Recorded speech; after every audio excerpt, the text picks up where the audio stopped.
Welcome to Fortress on a Hill. I'm Henry. I'm Danny. I'm Kagan. We're three leftist veterans that aim to expose the reality of the U.S. military's multiple wars abroad and to illuminate the damage military service does to Americans. American presidents throughout U.S. history have used American military and diplomatic power to force regime change of democratically elected governments around the world. Most veterans come from families vested in prior service, and American generals choose their own, ensuring diversity of thought never interferes with American warmongering. How can we stand by and do nothing while our military kills and destroys lives the world over, while telling Americans that all this death and destruction protects them from terrorists when nothing could be more false? Fortress on a Hill aims to change that.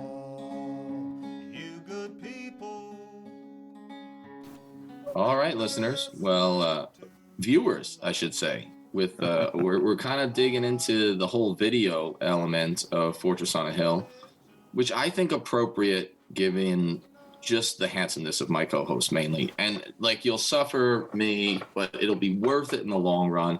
And our guests are better than us traditionally. You know, do we bring on a lot of baby boomers? Sure we do. But they're the silver fox variety, whether male or female.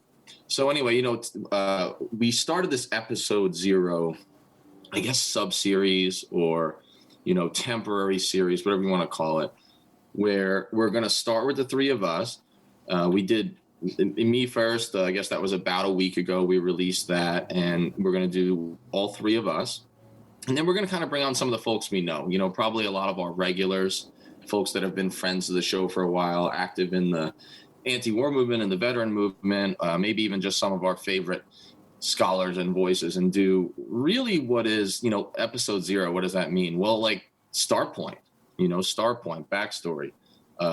Maybe we should have done it right in the middle, right in the beginning, but you got to build some kind of audience and credibility. And now let's take a flashback, like a good film or like a really cheesy bad film, but just like a film, take a step back and say, okay, what's the context? What's the backstory of this person?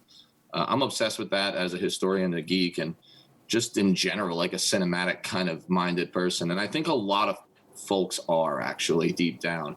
And so, I do a lot of talking on the show sometimes and in life and when it's inappropriate. So let's just be clear about that. But, Henry's, I think in a lot of ways, viewers would say, he'll tell his story, he'll make his point, but he's less likely to be indulgent. I mean, I think personality wise, less likely to be like, let me just tell you about how I experienced this for the next 12 minutes, There are other people on the show, maybe hosts, that not so much, right?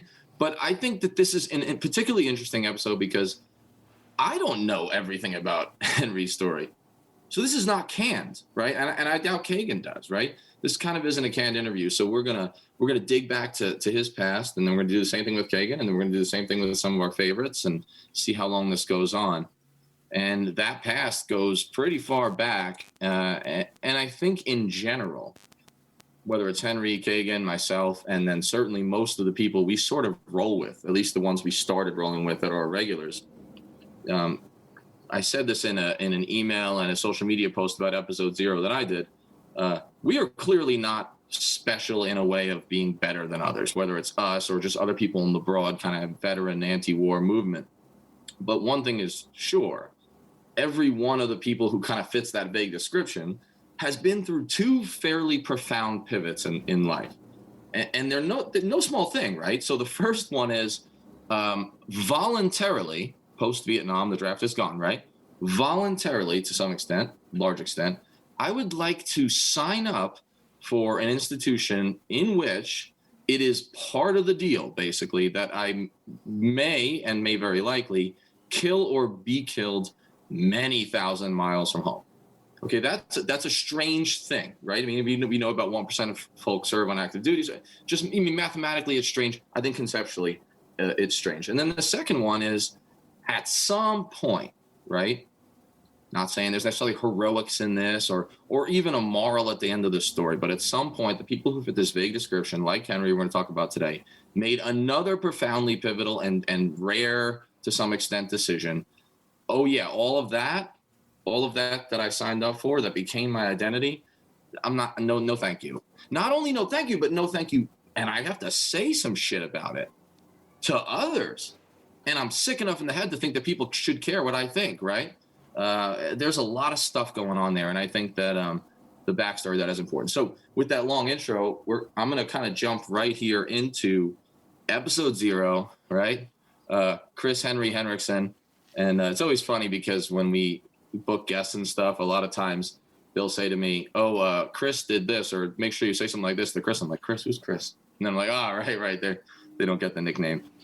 So, all right, Henry, all that being said, I want to go back. I mean, I want to go like really back. So I want to know about, and the listeners I think are going to be interested to know, where you're born and primarily raised, and what kind of kid are you? And I want it to kind of almost stop at the point where you're seriously like of age and thinking like, I'm going to go into the military. So, I mean, so this question really covers, and I'm not saying you weren't thinking about the military as a kid. I think you were watching the same movies as me, right? But what were you like? What was your experience like before it was a tangible thing? Like, I'm probably going into the military and soon. I want to say it was like maybe 12 or 13 when I really latched on to that I want to join the military vibe. Part of it was my family, legacy, having a whole bunch of people in uniform, and I didn't know how varied the experience was as a kid. You kind of just stack those into the same columns when people tell you about I served in the Navy or I served in the Marine Corps. If you don't have a concept of it, and then you fill in what's left from the movies, you bring in those characters, some of which are very well written, but are very absurd to exist in real life in great numbers.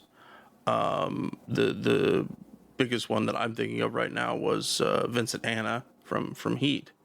And it was kind of his backstory of that he had been in the Marine Corps, and then he went and got a master's degree, and now he's this LAPD homicide detective lieutenant. I mean, he's in charge of his own section. That all the different roles that I saw from movies, TV shows, and the few stories that I did hear from my family or read about elsewhere, it gave me that composite of I wanted to be a cop of some kind, but I was going to be in the military first. Why? Because all these people that I saw had been in the military first, and there's a lot of other connections between the military and police work. It's in some ways a very natural transition for people in this service because of the regimented nature of it, following rules and orders, filling out the required paperwork for whatever it happens to be. But separate from that is I had as a kid, and this is as me as a young kid, as far back as I'd say I was when I was 5, I had this concept of wanting to help people.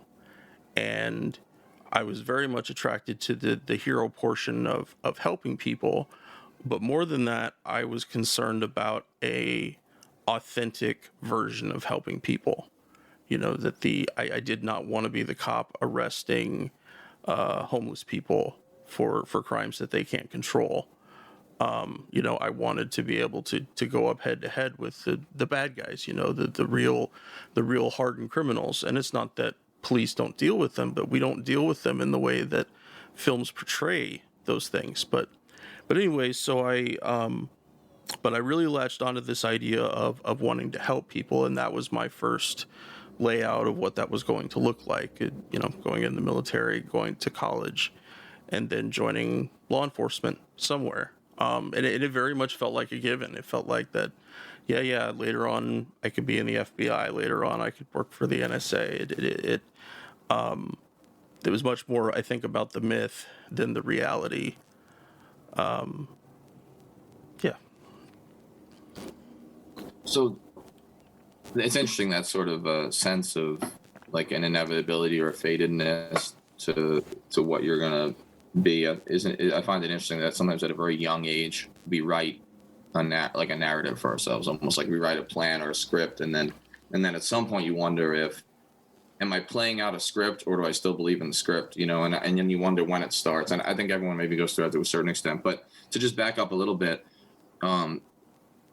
if you're comfortable with it, tell folks about just kind of, where, when we're talking, and maybe just the kind of kid and teenager you were outside of military aspirations. Like, what were you like, right? Where where were you? What year was it? Like, I know how old you are. Not everybody might. Like, what was life like, and how did you respond to the stimuli of the universe, right? Like we all do. I was a pretty quiet kid. I suffered from a lot of anxiety and just general. I wouldn't say simply just fear of the unknown, but it was about people. It wasn't about the rest of the world, but it was. But I was a pretty quiet kid. I stayed to myself. I had friends at school and played and stuff, but generally, when I came home, I was usually a pretty solitary person.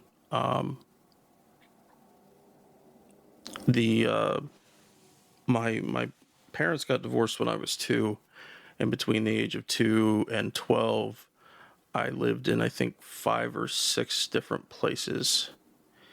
And it was that going back and forth, along with disrupting some of my better relationships with grandparents, that it made me fearful. I don't mean I was afraid of my own shadow, but I was very passive with people. I let people's personalities and ideas fill the room before mine, and it would take someone quite a while to break that down. And I was close to a few people. Like you mentioned, my grandparents of different kinds. I always felt really blessed that way, that I had, I had 6 grandparents when I was born. Even today, my 3 grandmothers are all still alive, and so their presence in my life was comforting and helpful. But yeah, I was kind of a fearful kid, and for that reason, there were a lot of things that I just avoided out of not wanting to take the chance. And that meant sometimes not reading books that looked interesting, or not going to play games with people that, seemed intimidating. And I thought that one of connecting this back to being in the military, is that I thought being in the military would kind of shake me out of that a little bit. That there, the toughness quotient of basic, and of the regiment of being in the service. And it certainly made me tougher, but it didn't change that part of me. I was looking to change something fundamental about myself that was always going to be a part of me. No different than my time in the service is an indelible mark on who I am.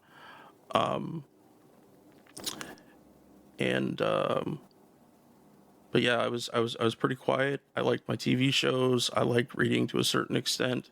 I really love comic books, but comic books didn't come around much. And being in a small town, it wasn't something that they stocked on shelves, so I didn't really look for it too much. Am I answering your question, Danny? Yeah, absolutely. So I got 2 more follow-ons to that, of course. Details. Yeah, so it's interesting what you just said, because I was going to ask if maybe,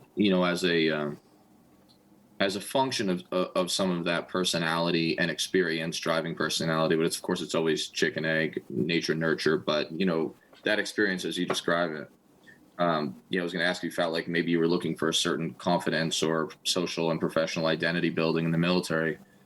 Sounds like you were. Did it make the prospect of traveling and kind of moving about and leaving your high school friend group, like some people are scared to do, did it make all that seem less daunting, that you had kind of been a little bit moving a lot throughout your life and like a little less settled? It did. That part of it was much easier for me. Moving from place to place, and I think the average that I did is that while I was in, I moved on average every 7 months, and that was between 3 different deployments, two combat deployments, and then one for Noble Eagle. But yeah, I think that was definitely a lead in for me, a chance to a hopefulness that I could kind of snatch out of myself those parts that I considered to be weak to a certain extent, but also kind. That the military, I don't think it breeds it out of you. I think the environment pushes it to the edges. That kindness is something that part of it, we don't have time. We think about there's not enough hours in the day, and in the military you really learn that. Even if you put in a solid day's work, there might be 6 more coming, but you understood it, and then that part of it was easier to me. I knew what I was going to do, and as far as being a soldier, I kept my mouth shut and I did my job, and nobody bugged me. And that's a different subject about not being bugged, because my NCOs let me skip out on a record PT test at one point because they didn't realize that I wasn't in one of the 2 groups that was supposed to be doing it. We were doing shift work. You were either in Group A and Group B, and my name wasn't in either, and I wasn't going to challenge that. And it ended up that I missed it, which meant that a promotion that came around, 18 months later took longer because they wanted to put me in for a waiver for specialist, and I didn't have a recent enough record PT test. But that's kind of in my nature, I don't want to upset I never think about it this way, but I'm trying not to upset the balance around me, that I don't contribute to making the balance worse for myself, and especially worse for anybody else. I'll take care of anybody else before I take care of myself. I'm good. I would definitely be that asshole on the plane who puts his kid's mask on first and then puts his own on, because that's just the kind of person I am. That's I have something on that as well that interests me. So before I turn it over to Kagan, though, I want to pause in high school. Then I have something to follow on about the actual joining of the Army, which you can maybe briefly cover, and then Kagan's going to take over for a bit. But okay, where and when were you your junior year in high school? Like what year was that, and where were you going? Where did you live? I lived in my hometown of the Dalles. That's about an hour east of where I live now, in the Portland area. I was the single biggest influence at that time was that I was a police explorer. So my life was, I could put in as many hours doing it as I wanted to, and I did that an awful lot.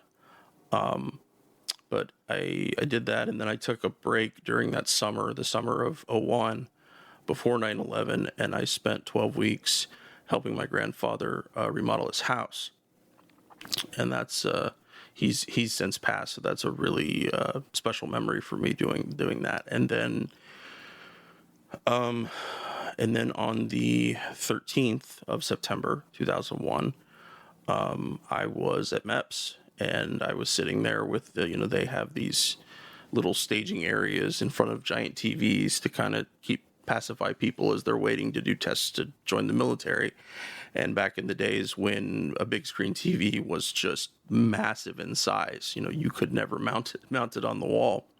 But here's these group of kids, anywhere from as young as 17 through their early 30s,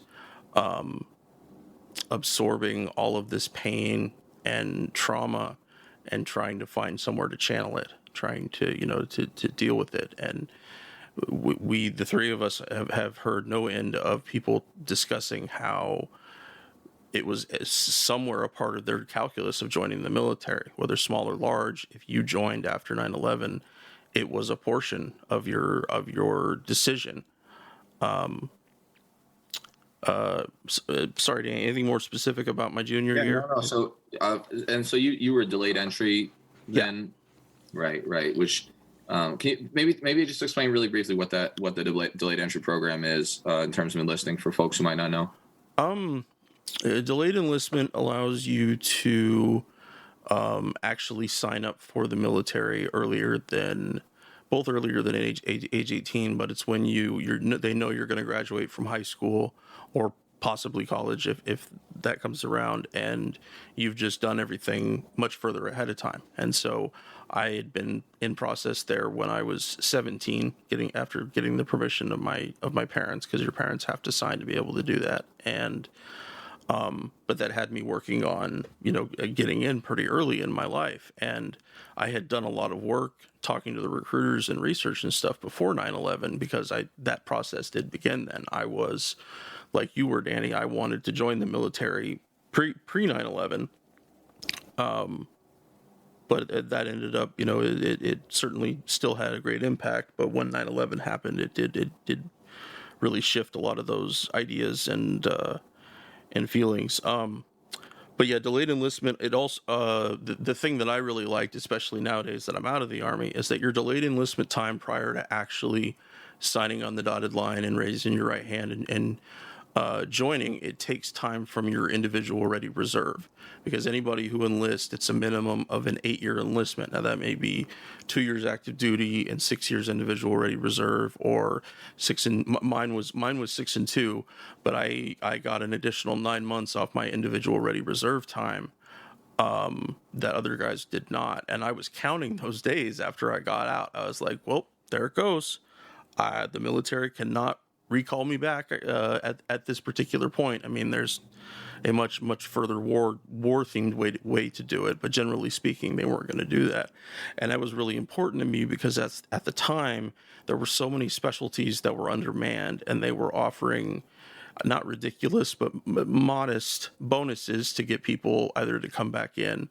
But MPs were certainly a big part of that. So, and Kay's going to ask you about MP work. Okay, so I'm constantly going back and forth. But so your junior year, which is the last one that you're not in the process, basically, of getting into the military, is 2000 to 2001, right? Yep. So, okay, let's pause in that general moment, and to the extent that you can remember, that year, the year before you're kind of soldierly, right, or at least officially so. What are your favorite movies, bands, and TV shows, and why do they resonate with you? I mean, even in a brief sense.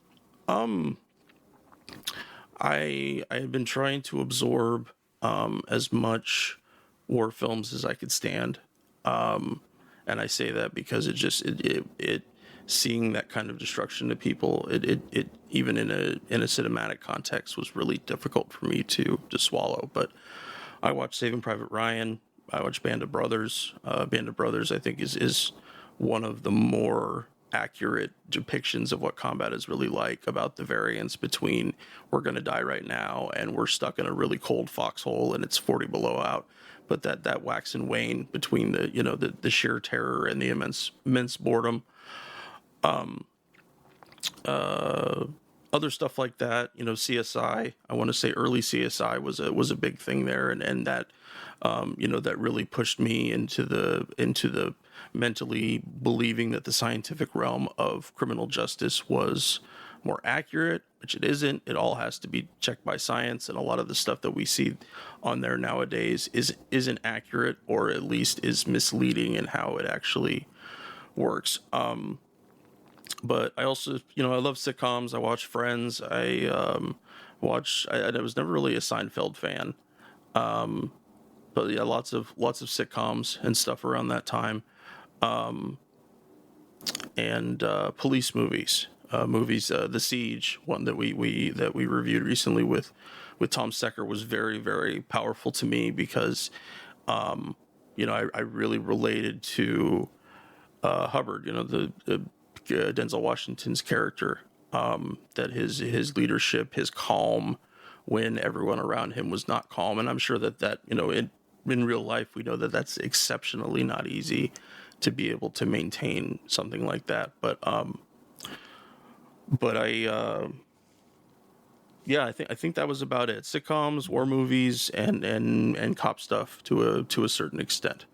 So I'm going to generally leave it to Kagan to kind of talk about the intro into the military and the MP experience. But I just wanted to make a statement that, not to encapsulate you in my own sentences, but just, what I know of you in our personal relationship, and also just hearing you kind of talk about it on the show, and a little bit of a different inflection, because we haven't really talked these specific questions. Sure. I mean, I've noticed in my own experience, that I think it would surprise a lot of folks who aren't well acquainted with military life, that, the archetypal enlistee even in the combat units, right? Even like the scouts and I mean, MPs did a whole lot of fighting. I mean, it turned out MPs were like a hardcore combat branch, even if that wasn't necessarily always the view. But even in those elements, I mean, I've always found that the archetypal enlistee in the American all volunteer force is often less frat boy meathead and more introverted, small town, fantasy kind of tech geek, socially searching. I mean, in other words, what you're describing might surprise people to know that that's not atypical. I'm sure you found that there were like others that were pretty similar, right? Yeah. I mean, don't get me wrong. There's a lot there are frat boys, there are meatheads, and there are even sociopaths, right? Probably in larger numbers than there are in the society at large. But that's not the rule at all. It may even not even be the standard. So I think that's interesting. But I've taken enough time, Kagan. Take it from here for a minute or several, for many. I think that's also really indicative of our generation, I think, as like millennials, like older millennials, like we grew up like pre-internet, but also like the internet was still very much a part of our lives. So like a lot of our growing up, so we still had that mentality and that like understanding. And yeah, I love that. I love what you said about DEP too, because I was in DEP for like 7 months. And so I was really blown away when I found out like, oh shit, my thing ended like when I signed those initial papers, not when I went to boot camp 7 months later. Yeah. So that was like, oh shoot, like, oh, I'm done faster than I thought I am. Cool. It's such a great feeling. But yeah, it was really nice feeling. It was like, oh shit, yeah. So you have the fun boot camp experience. Was there anything from boot camp or AIT that really stood out to you as like particularly memorable, or like a moment where you realize like, oh shit, I'm like in the military now?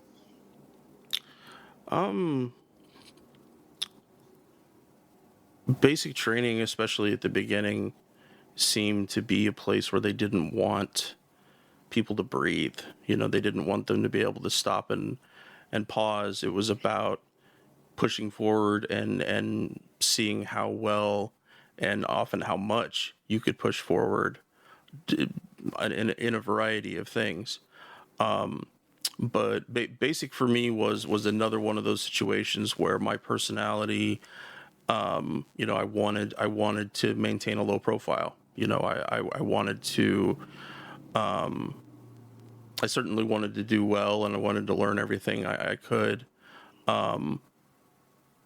But it was, the environment it's just brutal, and not so much the physicality of it wasn't ever terribly hard for me, aside from being moved from the C group to the B group and running. They, in basic training, they break all the runners into tiers. Each C group is a little bit more slow, and the A group is everybody that can just go like frickin' horses.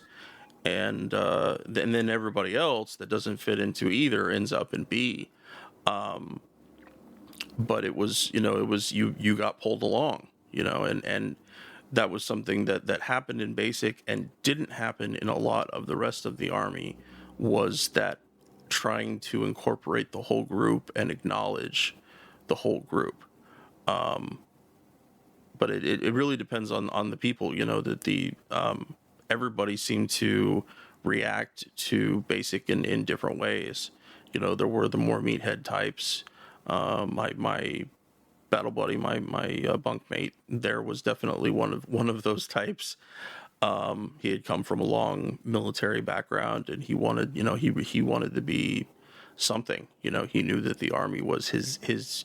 I don't feel weird saying destiny, but I think that's probably the closest thing there. Moments that really stuck out. I'm a little claustrophobic, so wearing my gas mask for the gas chamber was exceptionally hard, and it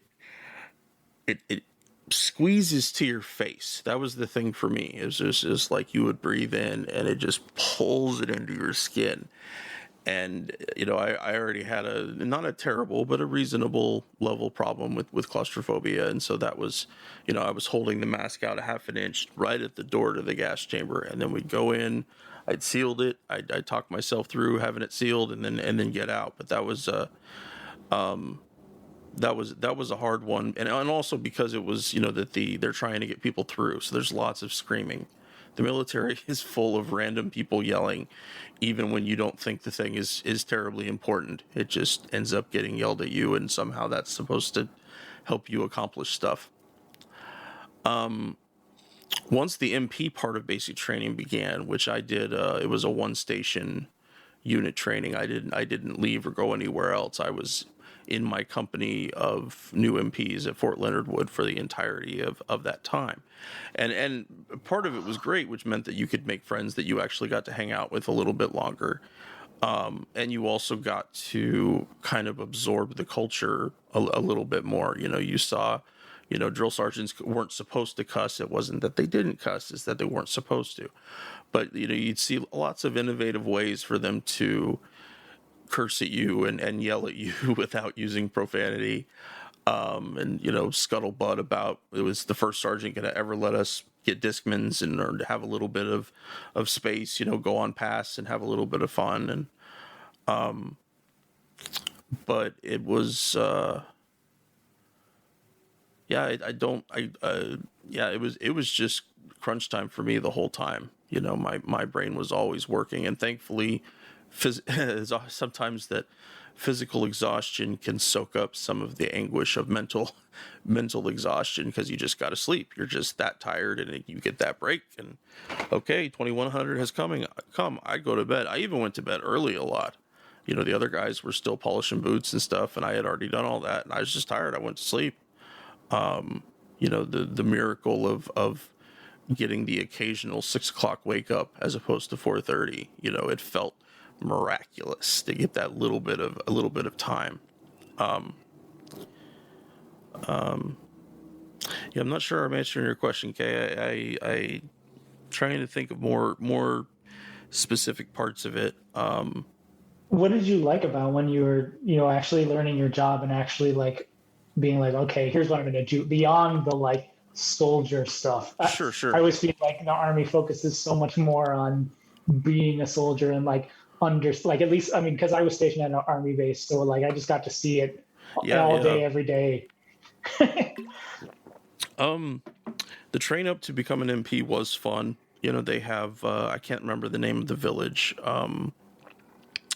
It might be Potemkin Village, but I'm maybe messing that up. But anyways, it was a little faux city that we actually went on patrol in. We got, old school Chevy Lumina cop cars that had been changed just a little bit. And in this, it wasn't a very big area.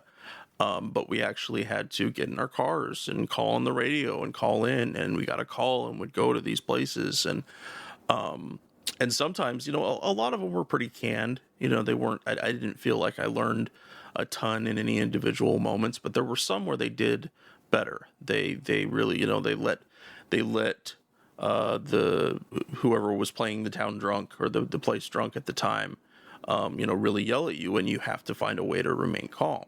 And it's basic, they don't actually touch you, but the being able to deal with that anguish and still stay calm was a huge part of it. I very much like the investigative part of being an MP, finding out what happened, talking to people about what happened. And that was something that I, of course, got to do a lot more when I worked at the Fort Lewis drug team. But no, I really did cling to some of those MP tasks, those other things, and wanting to learn how to do my job. At the time I was still mentally saying these are some of the first building blocks. I was an explorer, and then I went to do the MP thing, and then, I thought that I was creating, layering knowledge on myself, and I was. It just wasn't nearly as useful as I believed it would be. What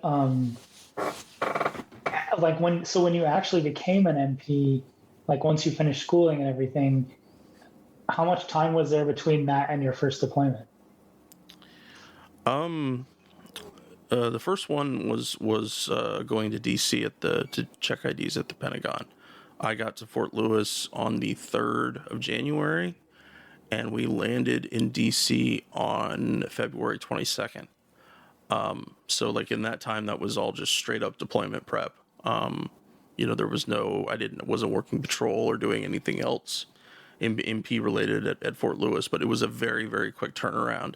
I was 3 days into Fort Lewis when the operations NCOIC, the non-commissioned officer in charge, came and told me, "Hey, this is what's happening. You're leaving in just a little bit." And I didn't mind. I had just gotten there, so in that part of it, I didn't care. I always hate packing up my crap, but that's a that's a different problem. But it was very quick. We got to DC there towards the end of February, and then it was the next month that Operation Iraqi Freedom was launched. And so our time both before we left Fort Lewis and when we got to DC was hearing about our sister companies getting ready to go, and our essentially our entire battalion minus my company was going to Iraq. And I like that I had that extra time to process it a little bit,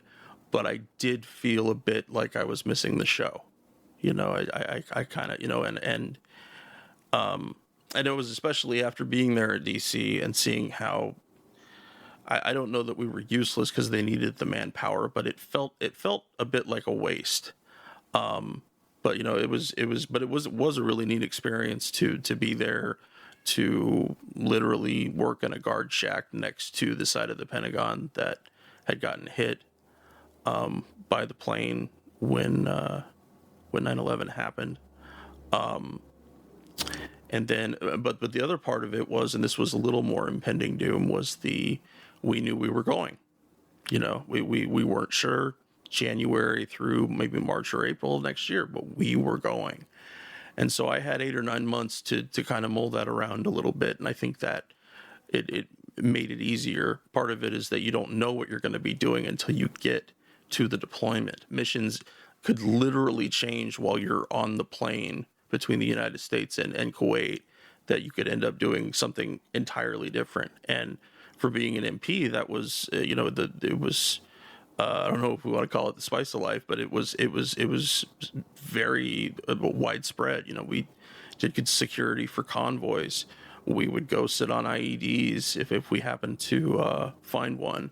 Of course, being MPs, we worked with the local police a whole lot, and sometimes the Iraqi army, but mostly it was police. We got attached to a cav battalion for a while, and when they were doing a huge operation, we were doing security for their S3, their operations officer for the battalion. I remember that was one of the first times I ever got shot at, was that night, and it was unnerving because the shots were coming from behind me over my head, and so I couldn't actually look towards the realm of any targets. I had to entirely rely on the other guys that were, we have our trucks spread out 360, so we're providing security. But no, it was incredibly varied when that time came around. As far as like deployment tempo, I was really lucky. So I came back from Iraq, and I was home for a little over 2 years before I went back. Most guys in that period cannot say that. Other sister companies in my battalion at the time could not say that. So it's that was really fortunate that I did get that time, and I had no intention up until the very end of that of returning to a line MP company. I had already submitted my packet to CID to become a CID agent, and so I thought that my time doing those kind of combat support roles was going to be over. And then things changed. The surge happened. They scooped up every available MP from any corner of Fort Lewis that they could, and because I had recently said that I had withdrawn my packet, that for personal reasons I didn't want to go down that road, and I knew by doing so I was going back to Iraq. There was no way around it. But I was fortunate to have that time. Okay, I hope I answered your question in there. I get lost way too easy these days. Well, so Henry, one comment, and then backing up to like your view of the wars between the time you leave the Pentagon and then leave for Iraq. The first one is, again, I think it's interesting to remind folks who either may have never known or may have sort of forgotten, because, like I've said so many times recently on interviews, the Iraq War is ancient history to most Americans now. Yeah. It's like off-putting in a way. In some ways, I'm like, it is good to forget because it was a horror show. But like, man, I hope we don't forget some of like the lessons, But people don't remember that, I think. And I know enough about MPs to be dangerous because I worked with a lot of them, and I had a very different view of what MPs were before I went to Iraq and then after, right? And so I think folks don't realize some of the things you're describing here. Just like dig into them for a second. I mean, the fact is, military police is one of the rare branches of the Army where companies deploy individually outside of battalions. Meaning, I think that you could be plucked to do any mission. Even off schedule with the rest of your battalion, if the battalion even has a schedule. 4 or 5 companies in the same battalion could be doing totally different missions and not even on the same timeline. But the other thing is, like you said, you might not know what you're doing until you get to Iraq or until you're on your way, and then it may change halfway through the deployment, or it may change 2 times. But the range of what MPs do, I mean, look, even an infantry unit can get a job like training an Iraqi battalion on some big base, and that's pretty safe. But that's more rare. It seems to me that, from what I can understand, tell me if I'm wrong, that the normal way of doing business in the MPs during the height of the Iraq War, especially, is you could be doing everything from fixed stationary kind of guard duty, although that became less common out of necessity, at a pretty safe site, or you could be running convoys every day more than the infantrymen, braving the snipers and the gunfire and the IEDs, and even fighting side by side with infantry and cav units, and also the Iraqi security forces units, because, as people may not realize, police, what we call police in Iraq, were soldiers' targets every day, right? And it was war, just like in Afghanistan. So, I mean, maybe just if you have just any like additional comments on the unique, to a certain extent, a large extent, the unique experience of being an MP as a job, and of being an MP from 2004 to 2012 at the height of the 2 wars till the surges ended. Well, it always changed very quickly. I know you've mentioned that you lived in I think 3 or 4 places each deployment, or I know Iraq was just several different places, and I lived at 3 or 4 different camps on my first tour, and then 3 my second. And so each of those moves went into, the mission would change, even if we were, because at one point we were convoying from a bigger camp down to our area in Diwania, which is kind of the AO that I was in on my first tour. It's about 3 hours south of Baghdad. Crap, what was I talking about? Moving around a bunch. Moving around. So, but and then at one point, we were living in the city in a defunct medical college with the battalion the cav battalion that we were attached to. And it was kind of weird. There was like 33 of us in one giant room, and we managed to make it work. But that kept changing over and over and over again. Always convoys. There's always somebody that needs protecting, and we could easily drop in for that. And the thing about importance in the military with missions and stuff is that you see when a higher priority one comes in, that the lower thing almost can just get swept off the table. And then you start to ask yourself, was it really that important to begin with, if it can so easily be dismissed by what just happened? Trying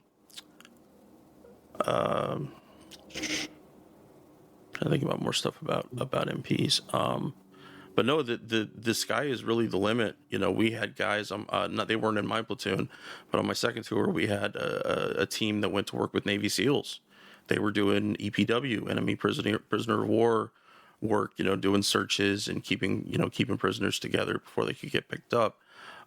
So it could really go in almost any direction, but that means that how is an MP supposed to have really a really good grasp of mission tasks if they're always changing, if they're always morphing, if there's always these different exceptions, and trying to accept when bad things would happen with the Iraqi police, that equipment would go missing, that guys wouldn't show up for patrol, and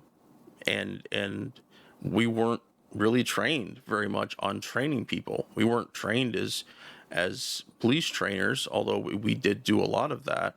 But it was usually we had to fall in on whatever mission that happened to come up right there. And then and like what you mentioned, Danny, about the period about from '04 to 2012. There's so much that happens in there that really, really hammers the MP Corps. You have the Abu Ghraib scandal, which was huge and involved not people I knew personally, but in terms of leaders.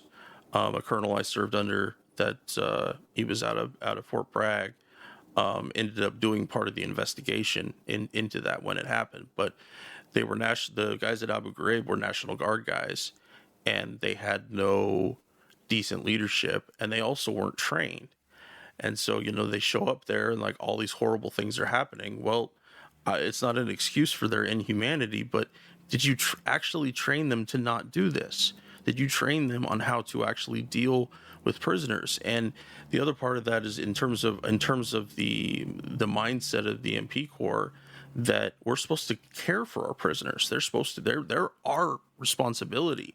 And yet there were people within the MP Corps that were willing to look the other way on certain things. And that's something I'd actually like to research a lot more. But then you have, we were already stretched super thin with the invasion up through '05. And like I mentioned about my 2 years, is everybody else was on 12 and 12. They got 12 on a deployment, or 15 potentially when they went to 15-month deployments. And sometimes it was 18. There were guys in OIF1 in the initial wave who were part of the wave in March of '03 and were still in country of June of '04 and longer. Mechanics, guys, any kind of cyber unit, anything that involved computers and required more time for setting up. It just made absolutely no sense. Double checking, Danny, am I still answering your question? Yeah, absolutely. So I have I think an interesting follow on that I hadn't written down, but right before I get to that, you mentioned that it was March of '03 that we have the invasion. So we just passed the weekend that was the 18th anniversary, right? And I mean, if you would have told us back then, I don't know, maybe there were better soothsayers than we, but I mean, I know personally, we were told back then that there would be an 18th anniversary of that invasion with the war going on. I mean, I don't think I could have pictured it. But so you leave the Pentagon, just in terms of factual and like sequence stuff. You leave the Pentagon about what month and year your duty? That was July of '03 that we left. Okay. So the Iraq War, that first summer bump of Sunni insurgencies hitting, Odierno's, locking up every military-age Sunni male and holding their families hostage. Like, yeah, sweet old Ray Odierno, right? That was happening when he was the 4th ID commander. One of our sister companies did protective details for Paul Bremer when they were first in country, the 571st. They did, and so we got to see a dash of him, just a little bit, kind of behind the scenes. But yeah, very absolutely right there in the forefront. So then you leave. What month do you get into Iraq? What month year? February '04. Okay, so February '04. Yeah, so you're there 2.5 years, before I am, right? Despite the fact that we go into the military around the same time. In that period, right? So 18 years ago this weekend, what was your general view of the invasion? Efficacy, or rightness, wrongness, and then in the brief interim when it's really, really real between July '03 and February '04, when it's like I'm going. What was your view then, and was it any different at all? I didn't know what to expect when it began, and I want to say, that was definitely the experience of 90 to 95% of the people in the unit. We had maybe 5 or 6 guys that had a combat patch, usually from the Gulf War, but a few other places, Panama and such. But we didn't know. We were all just kind of jaw dropped, because we're trying to absorb what we're seeing on the news, because the Army doesn't keep you in the loop about things. It even if you wanted to, there's no site that you could go to and here's the latest info the Army is teaching its soldiers about speaking Arabic or something. No, that doesn't happen. at all with any regularity. But the barracks we were living in was our staging area where we parked our trucks was adjacent to Arlington National Cemetery.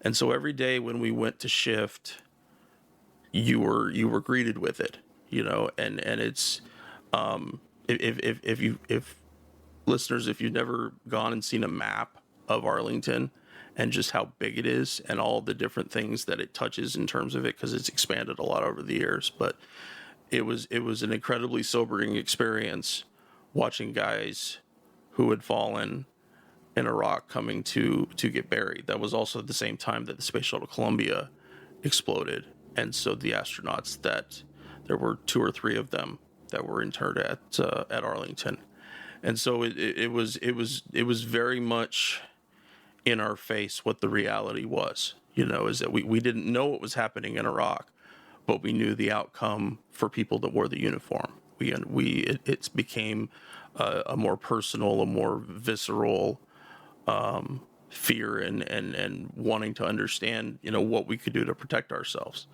And combat is unforgiving in that way. People may die from an IED explosion. People may die because the driver turned too sharp and rolled over the truck. Both of those are very, very plausible, but we don't think of the accidents that are non-combat in terms of, is it less manly? Should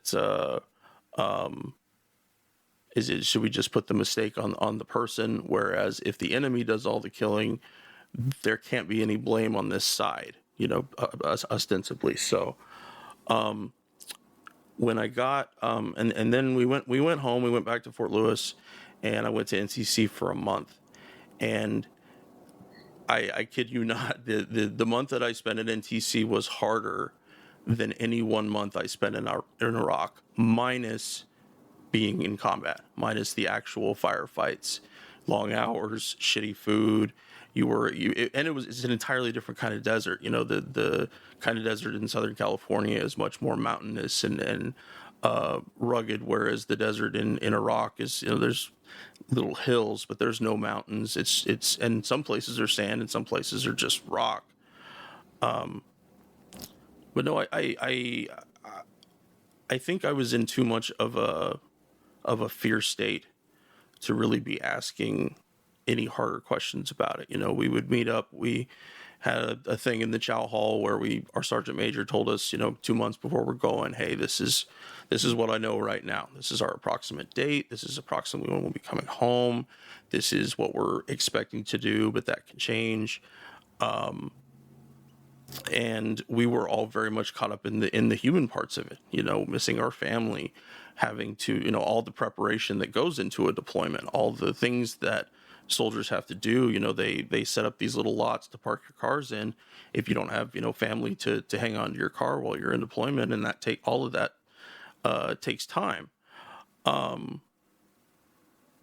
no, I was very much too in the moment in that time to really have harder questions. Once my first tour in Iraq was done, the only concrete determination that I had made was, we're not helping. What we do here is not a net positive for these people or for us. It's just not. And so I knew that regardless of the politics, if I had to do it again, which I did go back to Iraq again, that my focus was going to be much more on protecting my guys and not hurting anybody than it was going to be trying to go after anything. And you can see that dynamic with different leaders. I finished reading a book called First Platoon recently, and it combines stuff about Clint Lawrence and his war criminal case with understanding a term called identity dominance, something I've actually wanted to ask you about, Danny. But anyways, they were trying to use biometric data to try to convince people so Trump would give Clint Lawrence a pardon. But when you get into a little bit more nitty gritty about him as a person, he only had 5 weeks left in his deployment, and he just came from a TOC, which is what we call our little bases, Tactical Operations Center, where all the radios and computers and all the technology that keeps convoys on the road is all, concentrated. And the other LTs were making fun of him. And so, between that and the fact that he was gay, there was definitely a tough man quotient that he was trying to go after, and that was one that I entirely rejected because it didn't make a difference. Big muscly guys bleed and get shot the same as anybody else. Same with talking about women, being too weak. There are tons of pasty white guys that are about my size that are weaker than the women, but yet we end up focusing on whether or not they can. I mean, can the average person just randomly throw up a 230-pound guy with all his gear and haul him out of an armored vehicle before it explodes? I don't know. But it's not certain. It's not a infallible fact. But no, I think that was the one kind of hold on one second. The one kind of dissent that I participated in when I was still in service was, I know this mission isn't worth it. I don't want anybody to get hurt, and I'm going to run as fast as I fucking can towards both those goals. And that was it. And once we got home, things definitely did change for me, but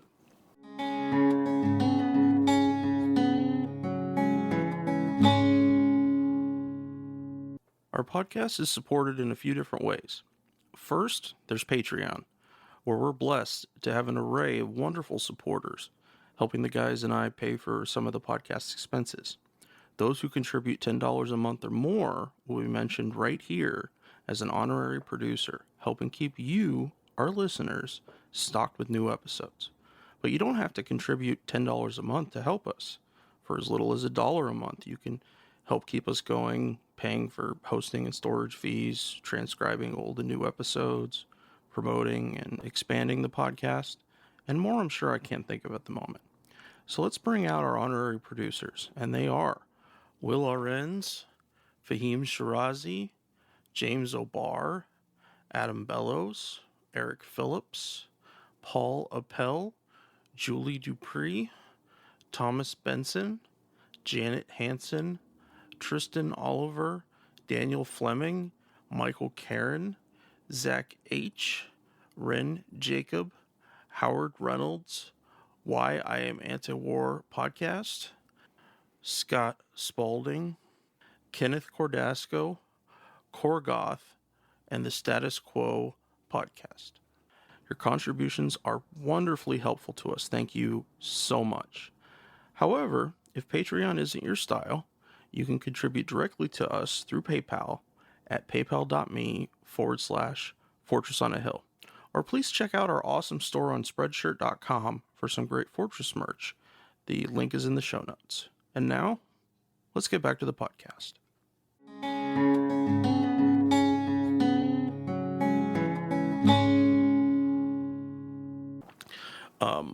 But before you talk that, if you don't mind, I wanted to, because you hit on something interesting that I didn't write down until we started, when we started talking about the unique nature of MPs, and I think it's super important. I mean, some might say that, given a lot of the debates that are going on and stuff, that this is sort of like tricky or touchy ground, but we've never been really scared of that. But, No. I mean, how many, I guess what I want to ask is about the female MP experience, the number or proportion of females that you sort of served with, and like your view at the time versus your view after serving with them, because I'll just say, even from a distance, I never really served with females except like some staff, like higher staff officers, and then when I taught at West Point, just because they weren't allowed in those units at the time. But I will say that it was the military police experience, watching and serving with military police, that was transformational for like my previously obtuse and like maybe quietly, but definitely quietly chauvinistic viewpoint before, like when I was a cadet, where it was kind of like, like, don't take the females too seriously, certainly don't date them, it was like that whole horrible culture. But I had seen female MPs wounded severely. My unit had come up on an MP unit with a double amputee female military police officer. And so, I mean, for me, it was just even from a distance as a voyeur of the military police corps, but maybe a little more than that, it was like, wow, that was transformative for me. And I can't help but wonder if it was the MP experience in Iraq specifically, maybe Afghanistan, that helped really move the needle on females in combat. Because when the casualties went high up for the non-combat, traditional combat units like infantry, it was truck drivers like 88 Mikes, and it was MPs. Yeah. But the thing about the truck drivers is, for the most part, they faced IEDs, maybe snipers, but they were in their vehicles. Yeah. The MPs were the real like combat support element that was in firefights, like what we think of as traditional combat. So anyway, that was just something that jumped at me about the MP experience, and maybe you could talk a little about what your view of females in the units were before, after, during. I knew I met a new female soldiers who wanted to, within the confines of that section of the military at that time, who wanted to get as close to combat as they could, and being an MP was one of those places.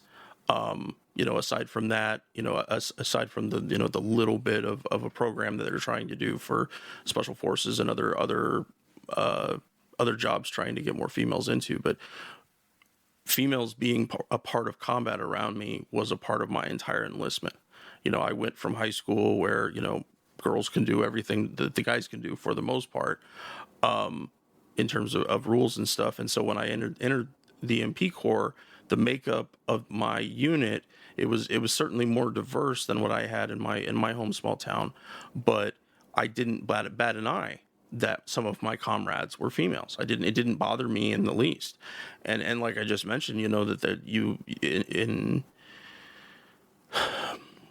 it seems like that automatic assumption that people make that they're less tough, they're less strong, they're less emotionally able to handle it. And I didn't experience that at all. And especially because of the climate, not only the unforgiving nature of, the Army as an institution, period, but the unforgiving nature when you're a female in the Army. A good example of that, and it's, it definitely was contrary in different places. When I went on my second tour, when we first got to Iraq, I had a female soldier in my team.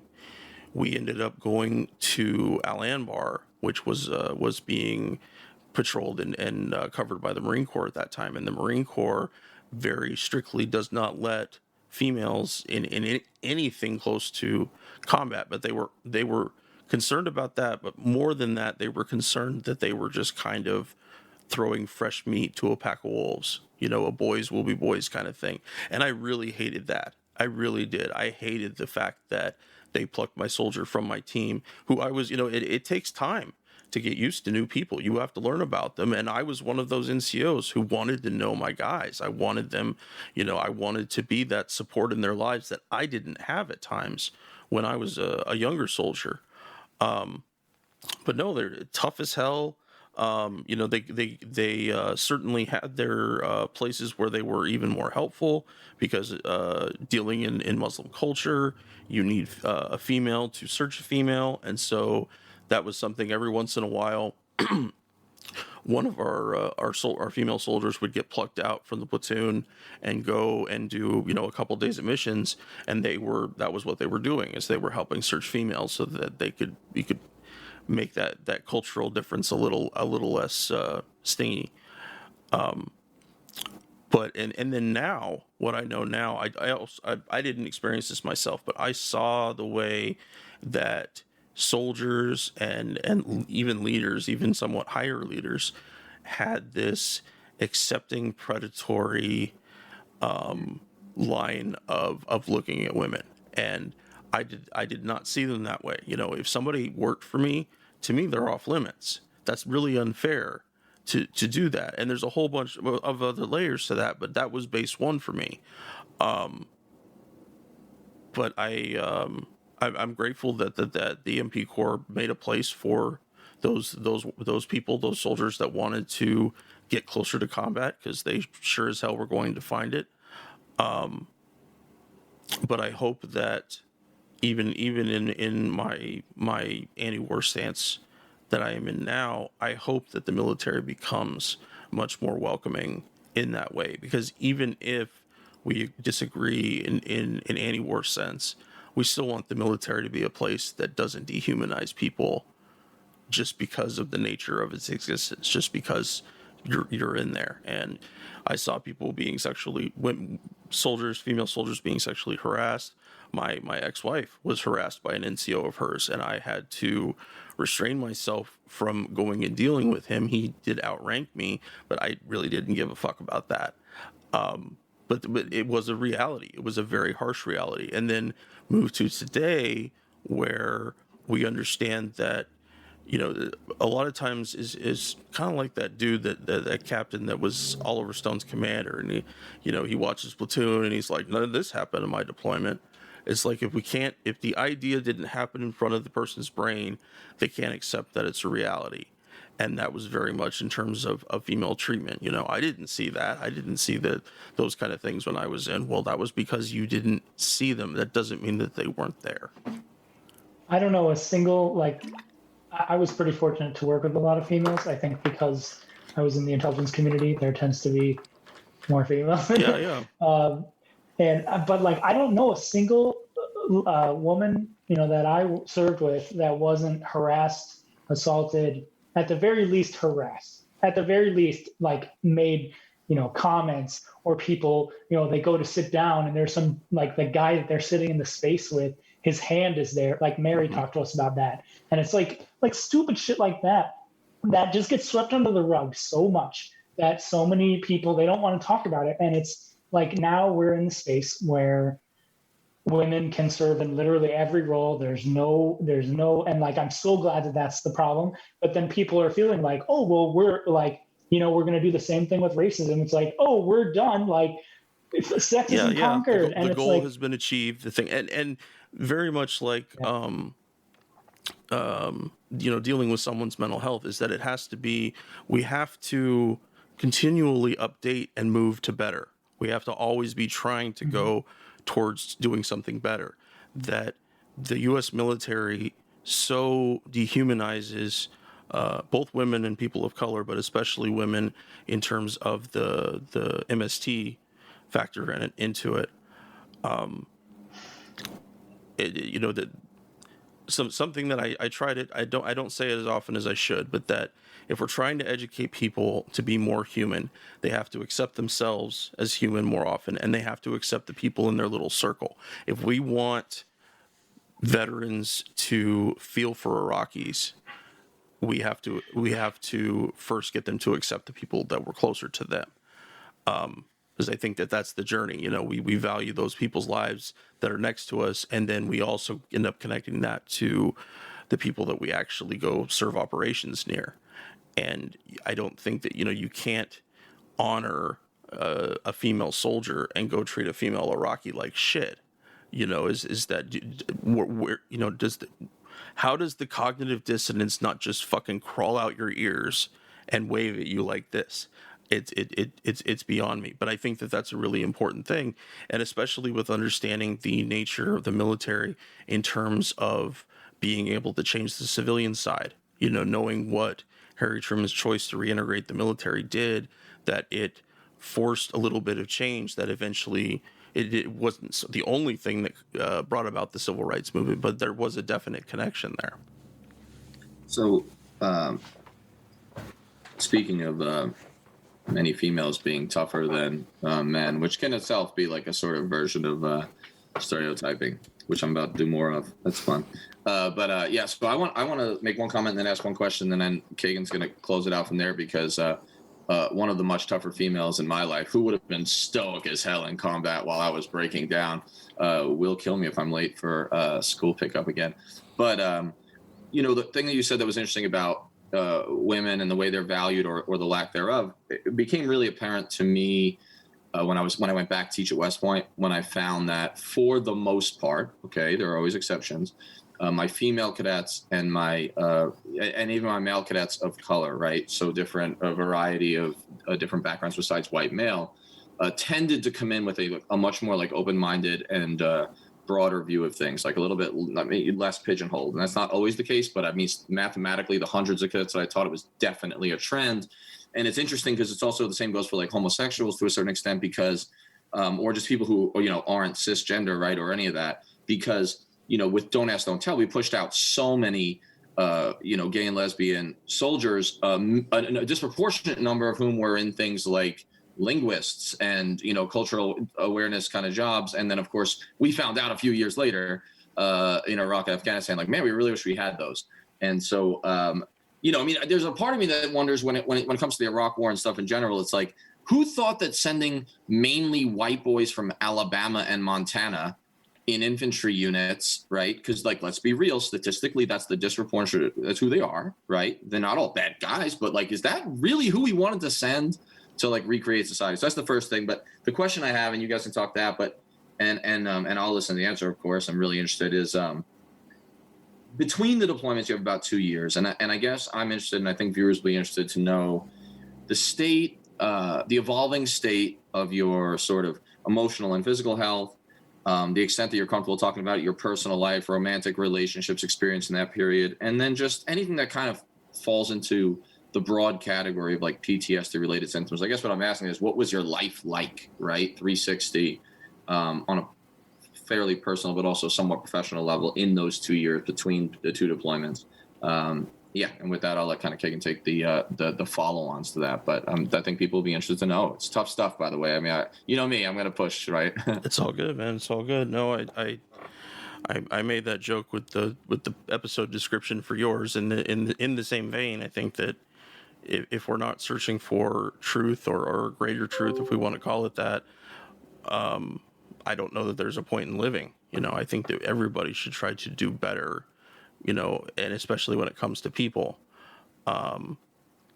So time after my first tour in Iraq, the first 6 months or so, we were essentially gearing up to go back, which my company, that company did deploy to Afghanistan the following winter.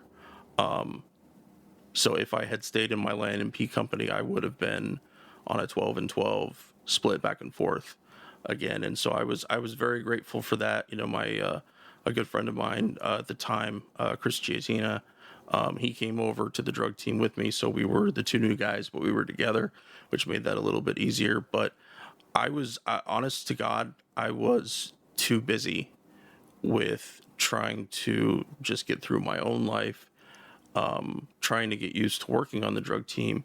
And then somewhere in the back of my mind that I didn't think about often, but was very pressing, was the reality of going again.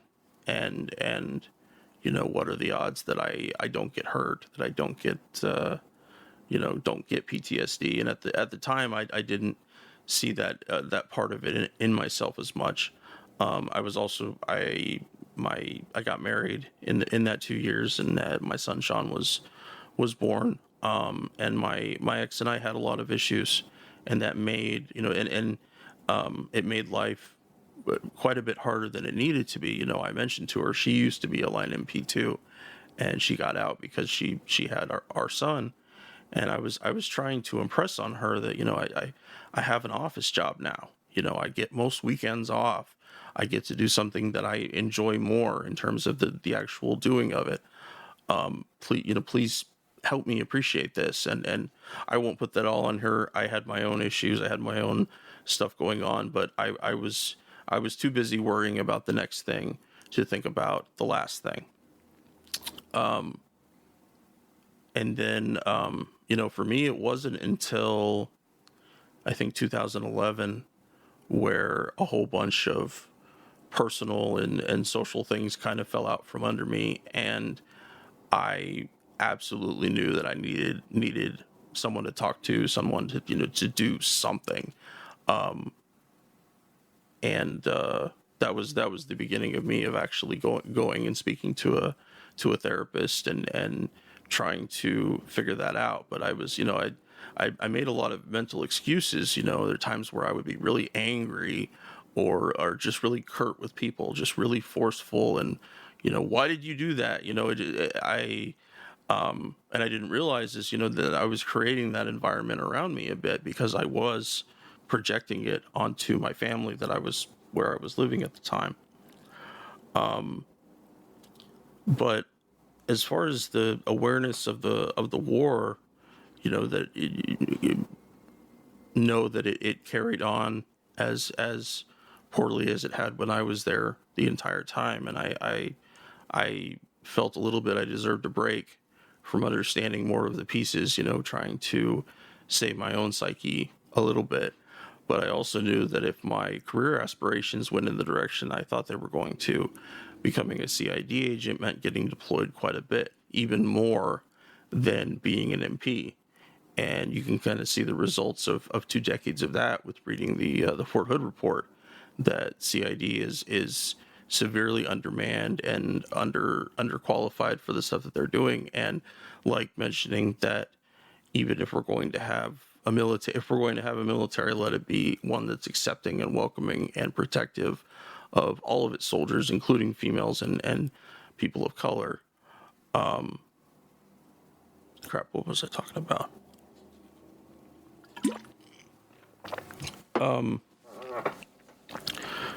But What was your main, like, when you were so you interacted with the Iraqis a lot, and like you got to see a good amount of their life and what their existence was like over the time period of us.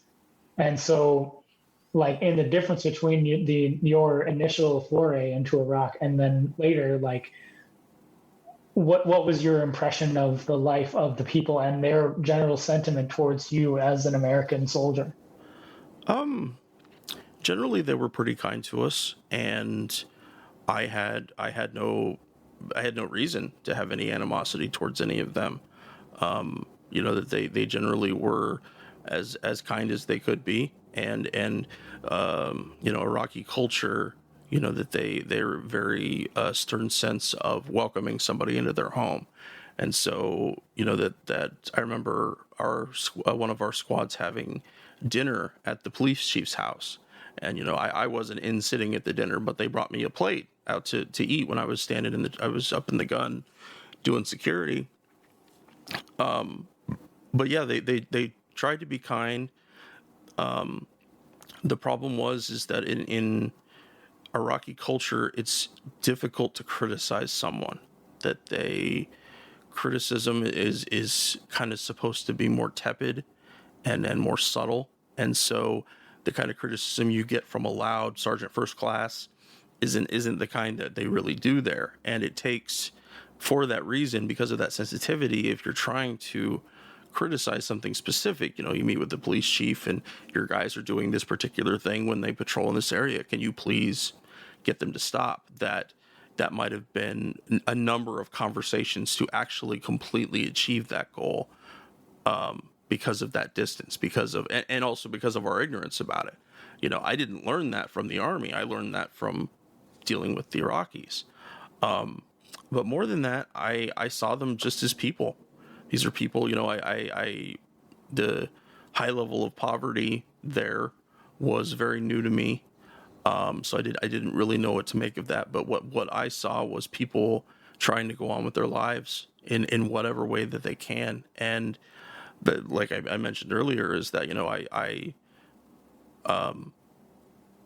I wanted all of our guys to come home, and I wanted to hurt no one. I wanted to be involved in hurting and trying to control, anyone. And I really, really wanted that to be a reality. And part of it is because in general, I value people. I haven't gone to church in a really long time, but I recently realized that so many of the things that I did learn in church as a young kid really stuck with me. Treat your neighbor as you treat yourself is a very big one. Because you don't know the full story. That we look at people and we think that we can understand them by whatever our experience is, and we don't spend enough time listening, which for me, being a more passive person, is a great thing, because I end up spending a lot more time listening. And so I think I have a better chance to understand that, because I don't always push my opinion in. But then there are other times where I miss out because I step too far back. So I love that story, that when we went to VetSpar and the VA chaplain was asking you that question about like your deployment, like what I don't know if this was your first or second deployment, but that story that you told about the fact that you were driving the Humvee and your I don't know if it was your superior next to you, but they were telling you to just like, you're supposed to keep going when there's people in the way, and you're like, you didn't want to kill, like you had that mindset of like, I don't want to hurt anybody. And like, did you get any fallout from that? Was anybody like pissed off at you, or did they try to get you for anything, or were they just like whatever? Nobody tried to get me for anything. My team leader did. He didn't smoke me, have to do push-ups or anything like that. But he was really upset, and he did yell at me. But it was very short-lived. And looking back on it now, I think that his anger was more about the fear. That was at a point Right. in Iraq when car bombs were just prolific. We could not. And it was really terrifying because we knew that, I had been hit by an IED and it happened to not penetrate my truck. I knew that, for everybody who, might have gotten killed or maimed by an IED, there are however many others that didn't go off, or if they did go off, they only caused a small amount of damage. But as earlier mentioning in terms of the damage of combat versus the damage of soldiers being stupid, rolling over a truck, and what you just referred to, which is I really like the story, but it's a painful inflection point for me. But I think that is one of the key points that I hang on to now, thinking in an anti-war sense.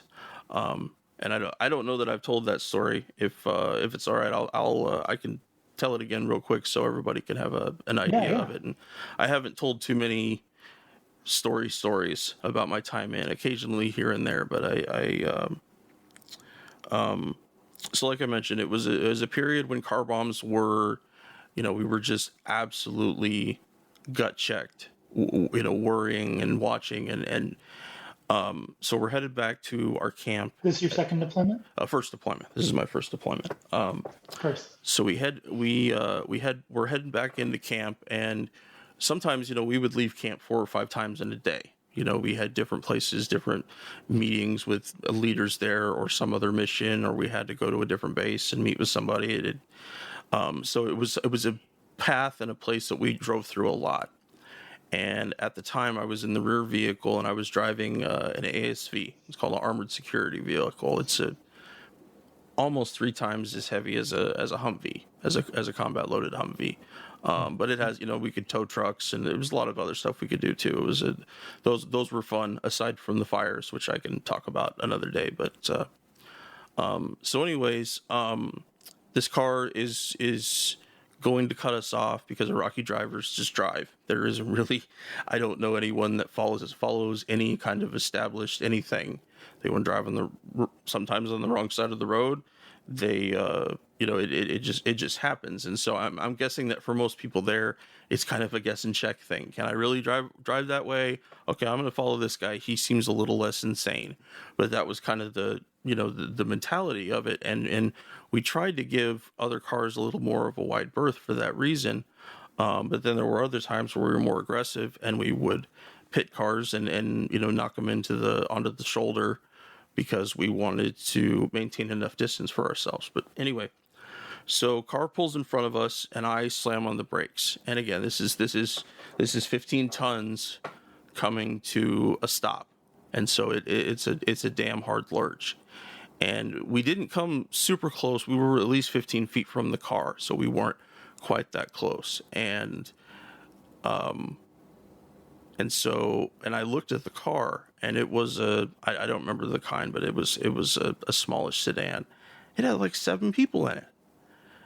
If I had kept going, I would have killed at least one of them, maybe all of them, because the truck probably would have at some point, with the inertia, just gone over the car itself. And I look back on that and like came so close, and there was no combat related danger to that.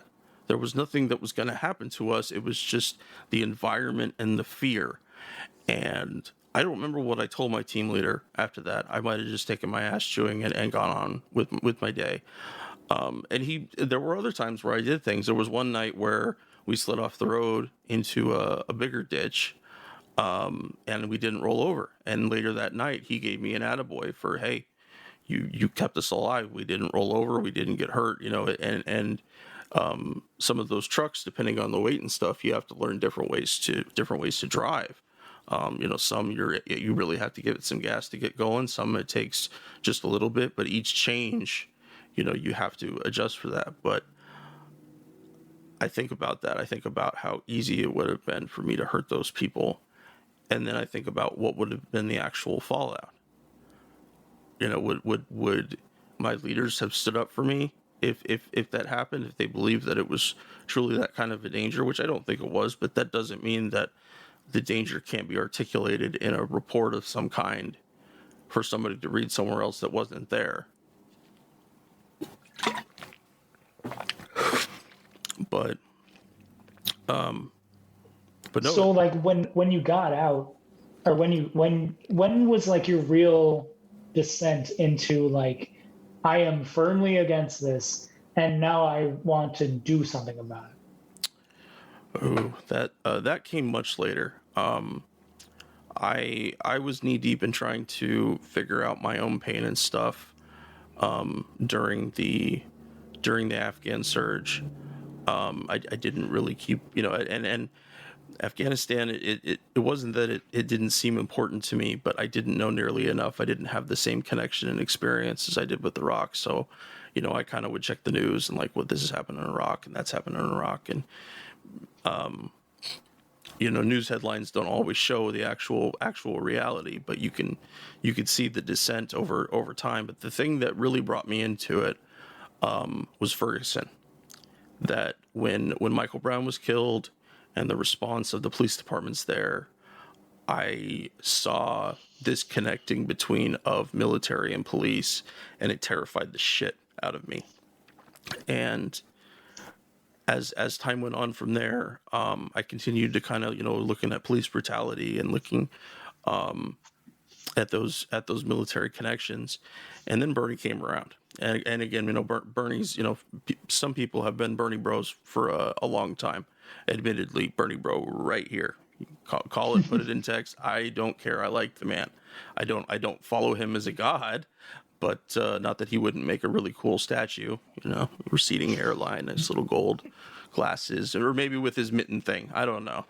But the things that he said, the things that he brought around, talking about income inequality, and then not as much as domestic issues, but when he would bring up foreign issues and make those connections, I started thinking there's more to this that I'm not taking time with. I haven't taken time with, and I need to. And so during the 2016 race, I was trying to absorb as much as I could. I wouldn't say that I was anti-war at that point. But at the end of 2017 is when we started the podcast. And it's since then that has been my real education in the U.S. military, in our foreign policy, writ large, and in the domestic effect on people like us, on the portion, the slice of the war that we carry with us. You're someone that did not actively, you weren't in combat, but that doesn't mean you weren't part of the force. That doesn't mean that you easily make those connections. I know the operations I worked on, seeing, in terms of, the whole thing, that when Iraqis get killed and it's connected to the Americans, it's we did this. We have abdicated that role. We've allowed Congress to abdicate that role to reign in the military, to reign in the executive branch in those times. But like I said, the slice of war that you have is real. And since we've started the podcast, there's so many other topics that I follow now, things to look for in terms of the military.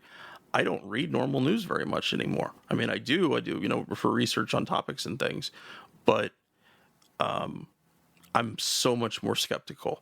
I kind of wish I could tattoo skeptical right here and just make people read it when I meet them. And I'm grateful for that. I'm grateful for that skepticism.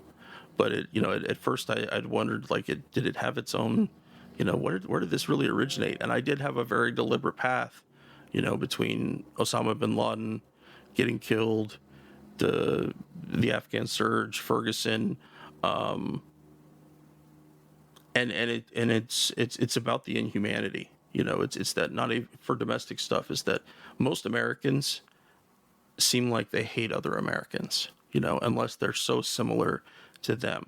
To explain to somebody that you believe that free speech means protecting speech that you yourself hate, not very many people believe that. They believe that their speech is okay and maybe some speech like them, but they don't look at the opposite side of it. And that's what people need to be able to do with our military. You need to be able to really look at, if there were columns of Humvees and tanks rolling down your roads, if there were drones overhead that made your children terrified, what would you do? Would you sit there and take it, or would you fight back? And we have to get that across to more people, that the people have to be willing to think of the opposite situation. If something is good for you, it may invariably be bad for somebody else, but we don't take that. And I want to be a completionist in that way. I want to be somebody that if I learn a subject, I try to learn pieces and parts of all of it. Like right now, I consider myself a bit of a budding socialist. And so I'm trying to find texts and things that can explain different aspects of it to me and to look at it from different ways, which means learning stuff takes a lot longer these days, but I learn a lot more comprehensively. I can understand things in a bigger picture. Hope I answered your question. I feel the same way.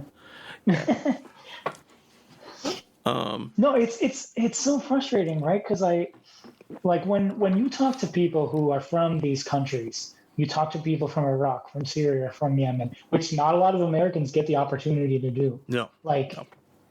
You see, we have fucked up an entire region for generations. Mm-hmm. And talking to millennials from Syria, like my brother is in Turkey right now. He's living there. He's in Istanbul. And he's meeting all these amazing people that are from, a lot of people from the Middle East, on their way to different places. It's always been like that cultural melting pot because Turkey's the gateway to Europe. Sure. So it's always been a really cool pass-through place.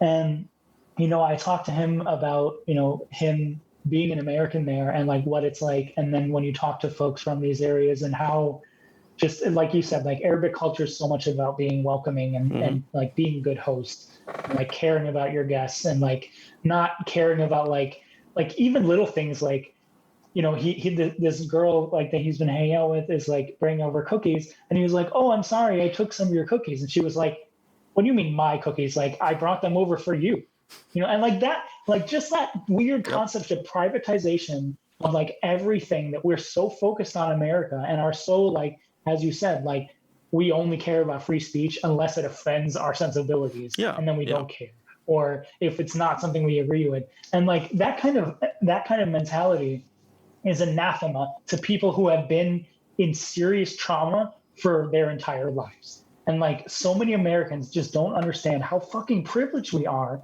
to be in this place where we've never had to worry about someone coming in and invading our country, or just sure, we've had random terrorist bombings occasionally, but nothing in comparison to having an entire infrastructure, an entire society break down because of violence that was put on them. We have no fucking clue. And I'm with you, dude. It's we have to be able to translate our experiences, which again are just a small piece of the pie, but we have this experience that so many Americans don't have and don't want to have because they don't want to confront that, how damaging our military has been. And it's fuck, we have to do something about that. So with that, I would love to ask, what do you feel is your hope for the future? Do you feel like we have the opportunity, because we've been in this pandemic for a year and some people just want us to fuck off and go back to doing whatever we want. But I think a lot more people are realizing all the shit that has led us to this point, and these systemic problems that put us in, that made the situation so much worse than it should have been. You look at Vietnam, that had, they had a lower death rate than we did by far, a lower case rate by far, and that's per capita too. That's not saying because of population, that's per capita. You look at, it's just insane. We handled this terribly because the people that make money didn't want us to do the things that we needed to do. And so for me, it's hard to see really a way out of that. that doesn't that isn't going to be serious upheaval, which I don't want. That I don't want people to go out there and take what they want by force, because Sure. then we're not going to be any better. And but I don't know, it's hard for me to see a lot of ways like what the future is when you have these people that have so much money and resources, and they are concerned with centralizing that and maintaining and growing it. And it's and so for me, it's hard to see how do we come back from that. But what do you feel like? What do you feel like are the ways that we can push on that? I would definitely reiterate what I mentioned earlier about that. If we can get, and this is specific for service members, but for all people, is that we have to learn to just value human life separate from the person. We have, what was the thing that Bernie said, that be willing to do something helpful or kind for someone that you've never met, that you don't know, you don't understand their hardships, that we end up looking at it from did I get the same thing that everybody else got? Did I get the benefit? Did I get the thing? Versus what way can I be? Not getting anything back from it, just being good and getting something. But there's a lot of bridges that I think need to be burned to create space for some real legitimate change. One that I haven't thought about a lot, but I think would just be an easy conclusion, a natural conclusion, is that military officers and that we're not allowed to work for military contractors, essentially. And I don't mean like work at the base level. Somebody has to be security for somebody, or they're working for KBR or whatever. I'm talking about the general pipeline, from being a 4-star revolving door to being on the board of General Dynamics or Raytheon or whoever it happens to be. I think that we have to find a way to separate ourselves. We have to separate from the idea of profit in that way. That we, instead of having this, I don't want to call it extra money, but instead of having this money, we have Medicare for all. Instead of having this money, we have free college. That's kind of, I mean, it's a good suggestion, but I don't, it's not as powerful for change. But it goes back to, Americans have enough trouble hating Americans. For people that don't live in America, it's that much worse. And the pushback from the system is just unbelievable. That the Carter, when Jimmy Carter wrote the Carter Doctrine, talking about wanting understanding that most of the world's oil was there, and that I think it was like the success of the Middle East is our success. Them having stable countries, good relations, good economic policies, that protects us in addition to them. And then you see this slow drag over the 80s and 90s, and then culminating with the beginning of the Iraq War, where that kept getting pushed. Reagan doing stuff with Iran-Contra, the Gulf War invasion, the sanctions, and the drone bombings and Air Force bombings in Iraq. And then finally we arrived at W, and W said, hold my beer. This is what's going to happen. But even if it's a bit flawed, I would applaud Carter on that kind of thing, because it takes a lot of bravery, especially if you're going to say anything positive about certain countries that we're supposed to hate. Iran being usually the number one, but there's certainly other ones, North Korea and Syria fit into that as well.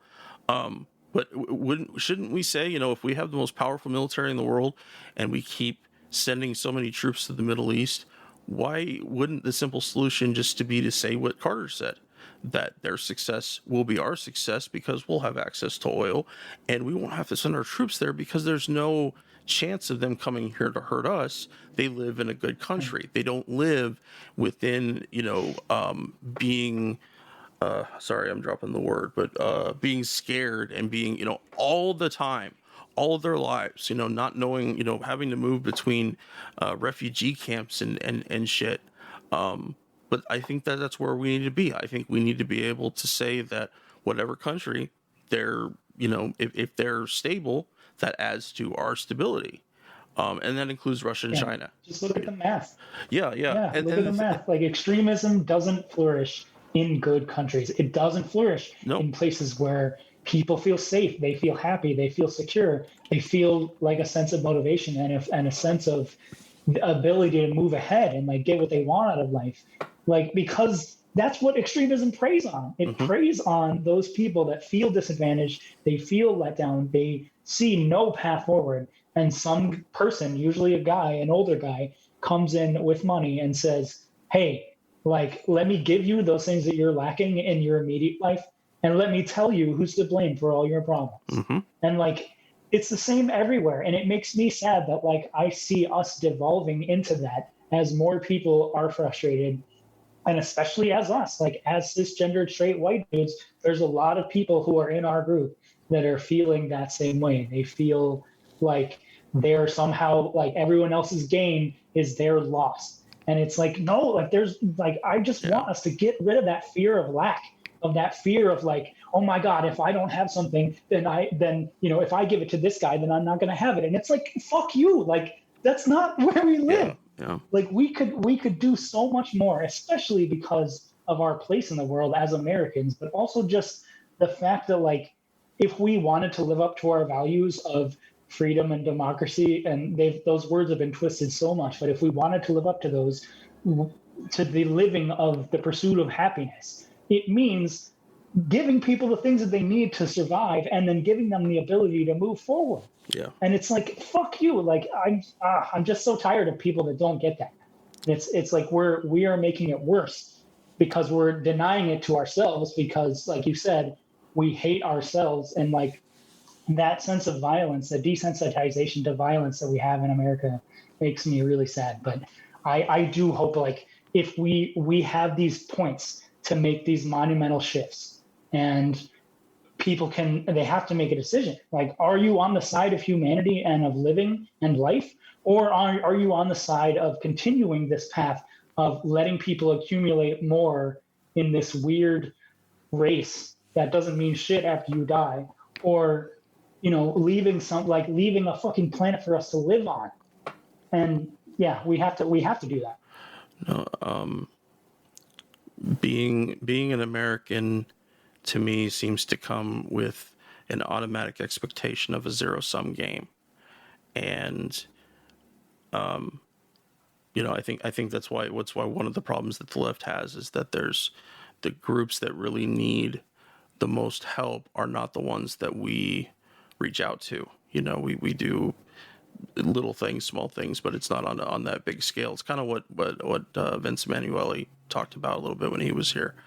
But I think that one of the biggest things we need to do, and the recent shootings bring it out, is that we have to downgrade, ignore, or maybe even eliminate the idea of the heavy weight of personal responsibility.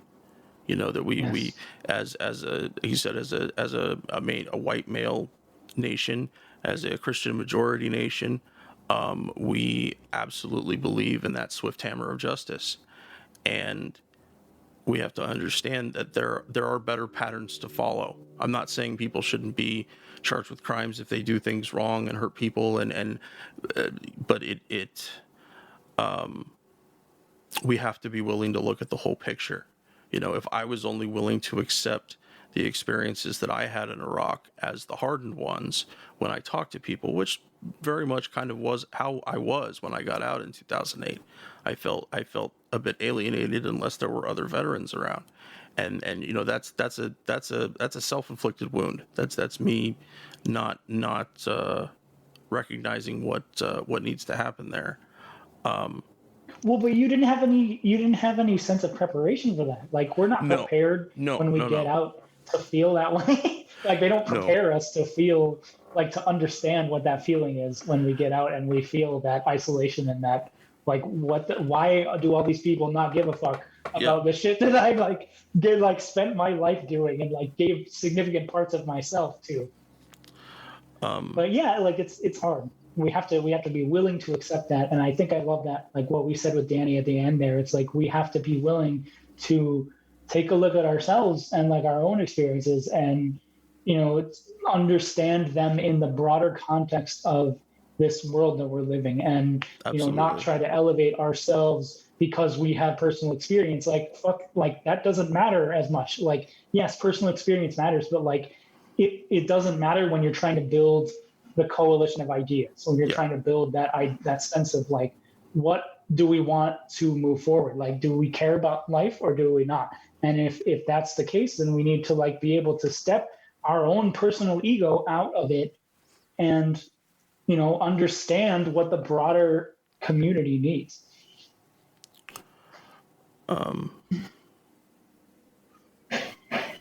I think I don't speak about it much, partly because the idea of it really bothers me, but the meat grinder that we as a society are willing to shove our children into.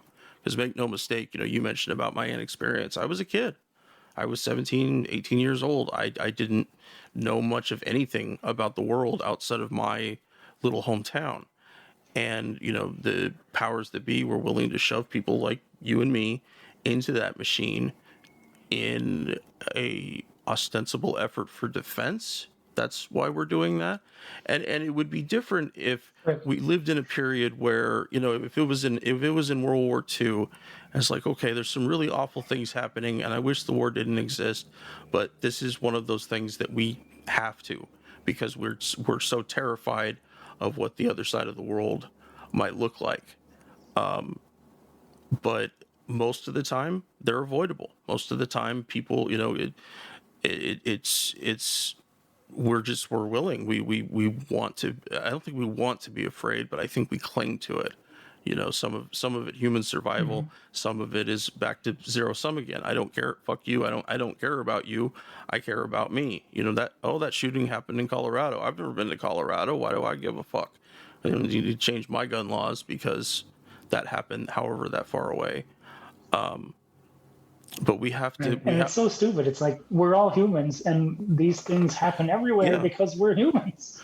But no, that there's a very dense and powerful moral bankruptcy from taking these new lives, these kids, and saying that their deaths, their maimings, their receipt of diseases in numerous kinds, PTSD, TBIs. We're saying it's worth it. We're saying that pain, that suffering, that's all that stuff is acceptable to us. And until our military can do that, until the DoD, like the VA, recognizes moral injury as real and something that soldiers carry, until we're willing to say publicly that we're not going to send troops unless they actually have a threat against our homeland, something that is concrete and tangible. And has been debated in public. Yeah, exactly. It's our elected representatives. Yeah, and in going back for a second to the Carter Doctrine, there was a ton of pushback. Jimmy Carter, he was I suppose considered a little bit naive, but he was a much more human president. He was somebody that really looked that way. And it's like we've been talking about, especially with environmental stuff, we have one world. When this thing is done, when we have destroyed it, and the military does a really great job every fucking day of destroying the world, even faster than it already is, we're sealing our own fate. And we're just, sometimes I feel like we're just clicking down the clock right now. And it's like, no, I can find happiness in my little circle of life, but I see this thing coming from way off, and it's coming, and I'm scared, and I don't know, and the real crises, the real things, may not even develop until you and I are older, considerably older. The country that we're going to see in our 70s and 80s is going to be so different, and especially with the way the environment is changing. Like right now, our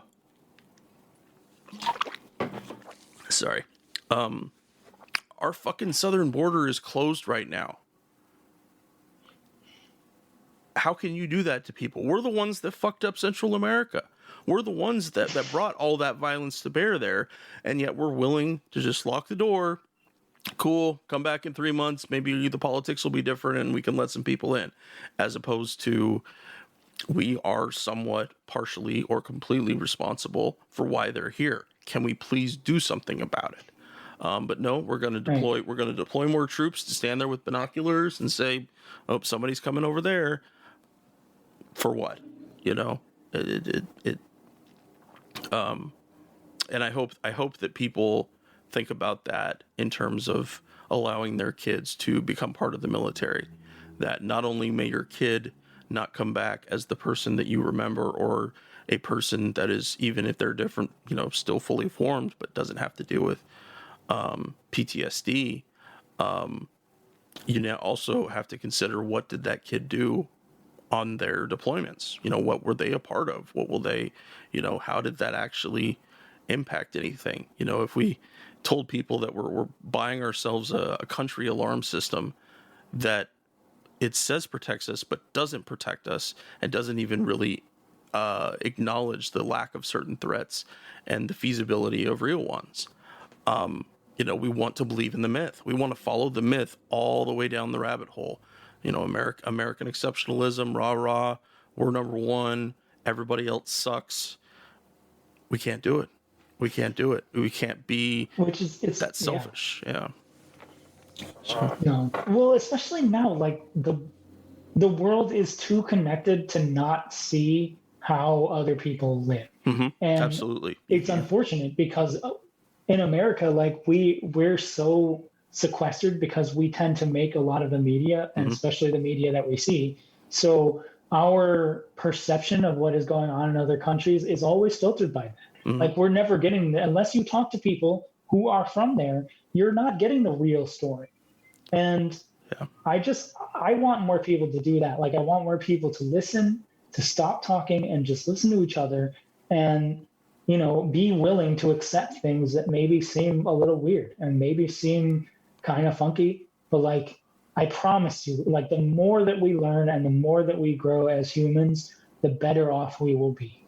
And that's my only hope for humanity, is that we don't have a lot of choices. We come together as a human race and we start to figure out how to actually make this planet livable, or we keep going down this stupid, selfish, short-sighted mentality of fuck you, I've got mine, you know, and which only leads to worse outcomes for everybody.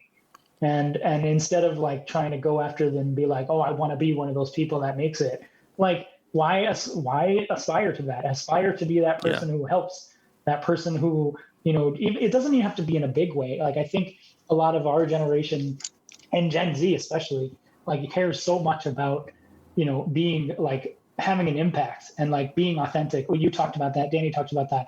That's something that I think that we all really care about, because we saw those images of stuff and we were like, what is this? Like, okay, that's one way, but like, I don't know if that necessarily fits me.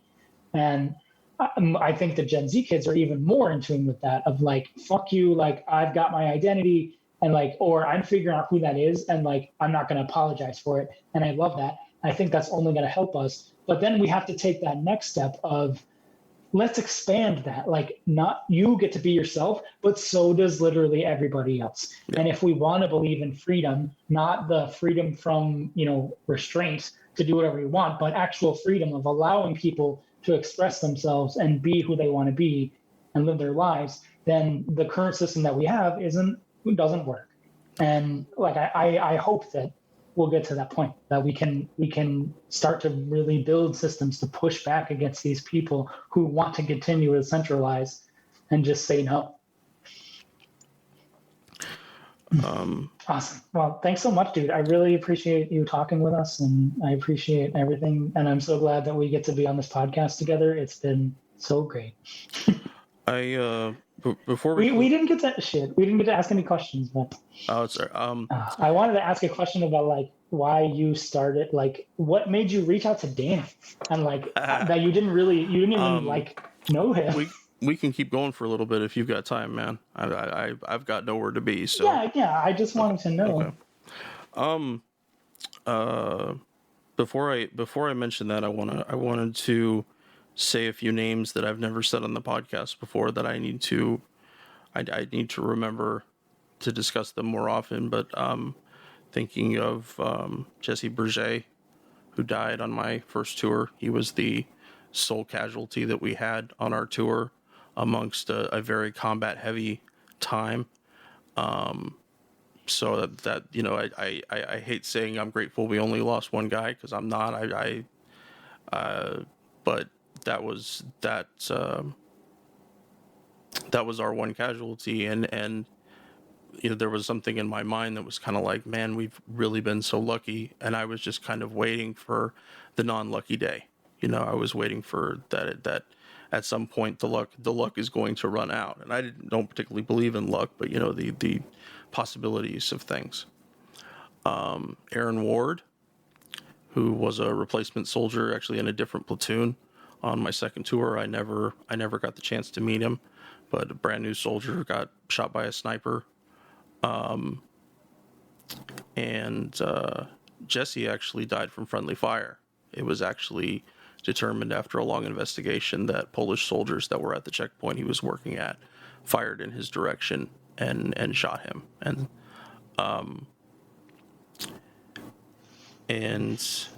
the last one I want to mention, or the last ones I want to mention, are guys that have passed since I've been out.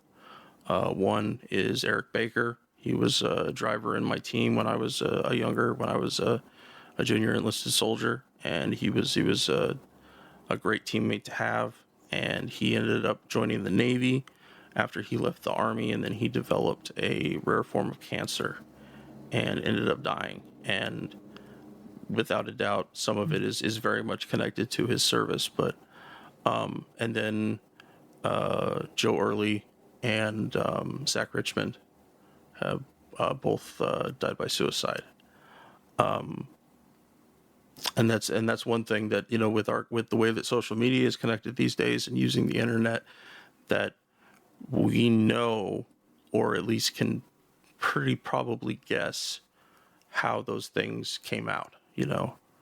And that means that as I get older, as we all get older, that we're going to have to continue to watch that. And it's very hard to watch, but that is the reality.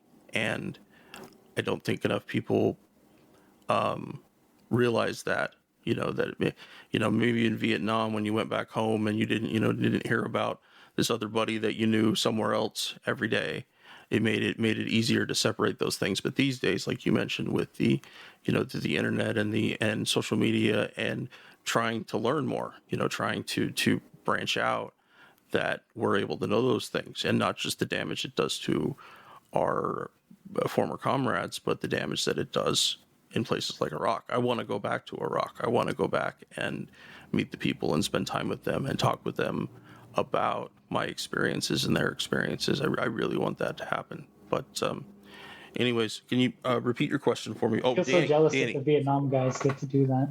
Yeah, no, that little bit of ignorance is a nice space. And, you know, I know there's going to be times in the future I'm like, next 6 months, I'm not doing social media. I just don't want to see it. I'm just going to take a break. But so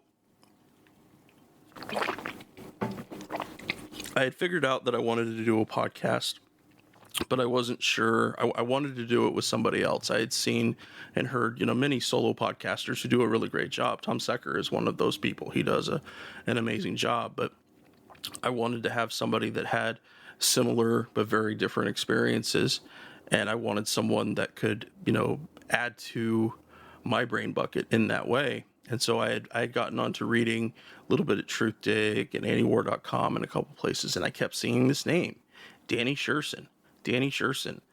And I'm like, it's you know, it's brilliant stuff, and but it really pushes that skepticism button that didn't for me. And I was like, you know, maybe he would be somebody good that could, you know, we could kind of balance each other out. And granted, I didn't know the guy yet. I don't think I had seen any interviews of his either. So I sent him I put a reply to a tweet of his on Twitter and asked him for his email, and he gave it to me, and we started emailing, and we couple days later, we talked on the phone, and we had 6 or 7 weeks of email discussions and things. What did we want to cover? What did we want to focus on? But the podcast became something entirely different than either of us, I think, expected it would. But not in a bad way. I think it's very much in a good way. But it was one of those experiences that we just had to open the airplane door and jump, and see what happened. And at first it kind of felt like it was, we were having odd conversations between each other and not sharing this with people. But then I started hearing from people. I still remember Will Arends, who was one of the first patrons that we've ever had on Patreon, and he's been a patron ever since we started. And Will and I talked about his son and about concerns of him wanting to go into the service and what that looked like and what it could potentially do to him. And not wanting to, when dealing with teenagers, we're very contrary. We're sometimes very stubborn. So coming at it head on, I don't want you to join the military, can sometimes have an opposite effect.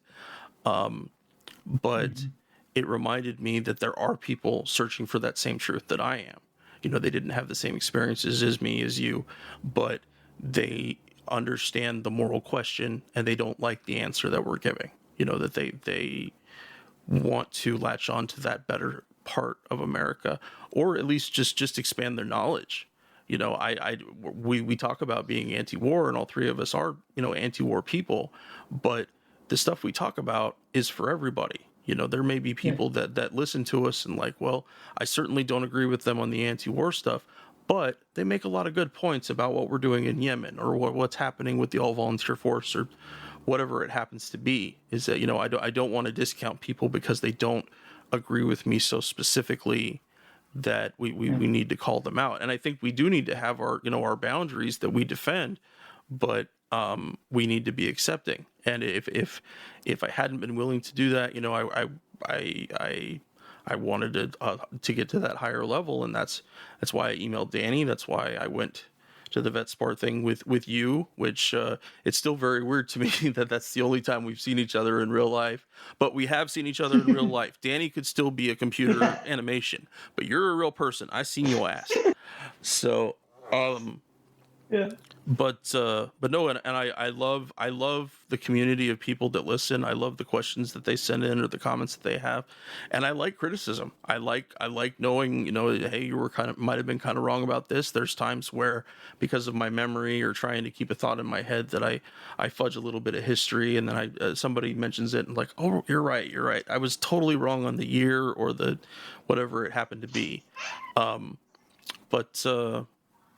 But no, I am immensely glad that I took that jump to contact Danny, to go to the VetSpar thing with you, to ask you to join the podcast too, and it's become something much bigger than I thought it would be.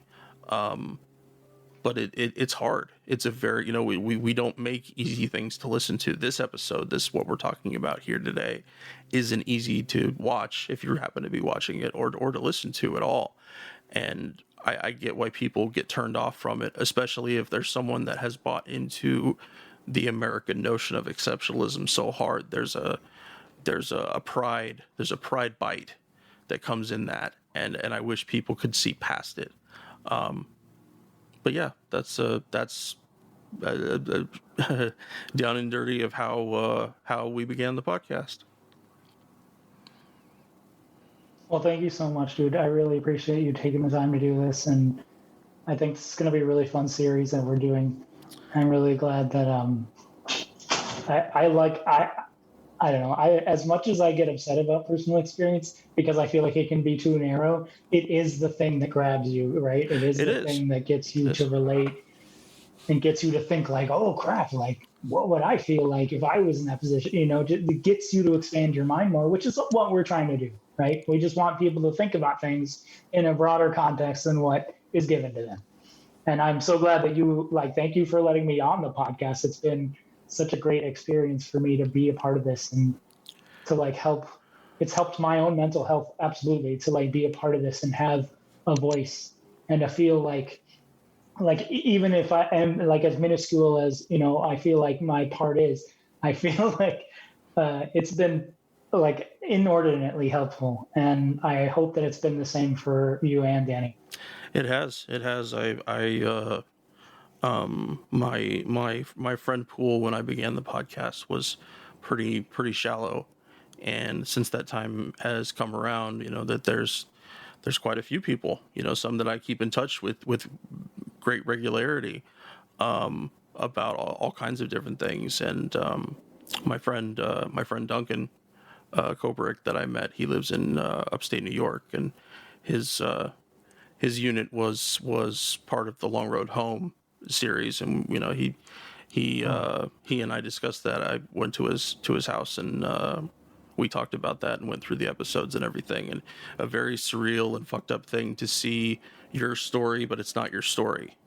But no, I am infinitely grateful and welcoming of all the people I've met, and especially you and Danny. It makes the world seem bigger. It doesn't make it seem as small, especially when you have people that say, "Hey, we see this too. We see the militarism. We see the deaths. We see the tarnishing of our country."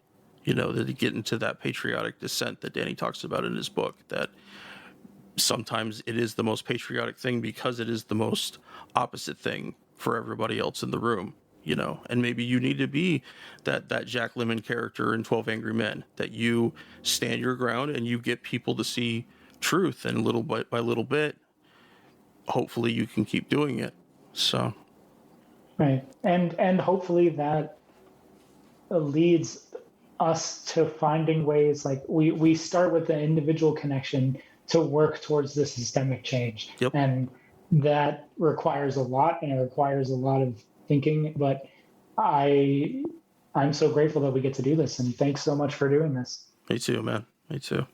Thank you for the great questions and discussion. I enjoyed it, and I think the listeners will too. We're on Twitter at Fortress on a Hill, and also at Facebook.com at Fortress on a Hill. You can find our main blog page and our full collection of episodes at www.fortressonahill.com. iTunes, Stitcher, Google Podcasts, Patreon, Spotify. You name it, almost anywhere you listen, we're already waiting for you. And hey, we're always in the market for more Patreon supporters. Please consider becoming a patron at patreon.com. And if you're not into giving us a monthly payment, think about giving us a couple bucks on PayPal. The link is in the show notes. Skepticism is one's best armor. Never forget it. We'll see you next time. And listen to my song.